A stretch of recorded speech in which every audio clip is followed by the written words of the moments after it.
ఎన్నో ఏళ్ల కల నెరవేరనుంది. మాట ఇచ్చిన కూటమి ప్రభుత్వం ఆ దిశగా అడుగులు వేస్తోంది.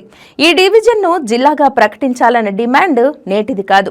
వందల ఏళ్లుగా ఇక్కడి ప్రజల ఎదురుచూపులకు ఫుల్ స్టాప్ పడేలా ప్రభుత్వం స్పీడ్ పెంచింది. ప్రకాశం జిల్లాలోని పశ్చిమ ప్రకాశంలో డివిజన్ కేంద్రంగా ఉన్న మార్కాపురంను జిల్లాగా ప్రకటించాలని ఎన్నో ఏళ్లుగా ఉన్న డిమాండ్ ఎన్నికల సమయంలో సీఎం చంద్రబాబు కూడా ఇదే హామీ ఇచ్చారు.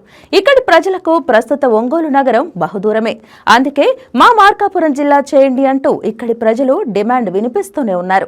కాగా ఆ డిమాండ్ మేరకు హామీ ఇచ్చిన సీఎం చంద్రబాబు ఆ దిశగా చర్యలు తీసుకోండి అంటూ అధికారులను ఆదేశించారు.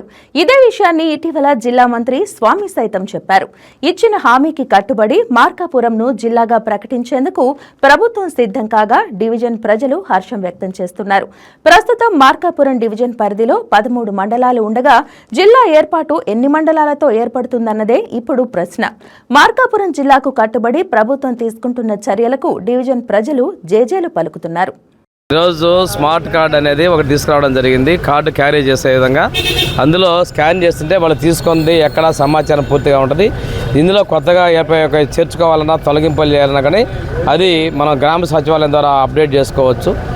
పూర్తి స్థాయిలో ప్రజలకి ట్రాన్స్పరెంట్గా వాళ్ళు ఎక్కడ తీసుకున్నా ట్రాన్స్పరెంట్గా మన పక్క షాపులైనా తీసుకునే విధంగా సౌకర్యం ఉందంటే అది డీటెయిల్స్ అందులో ఉంటాయండి.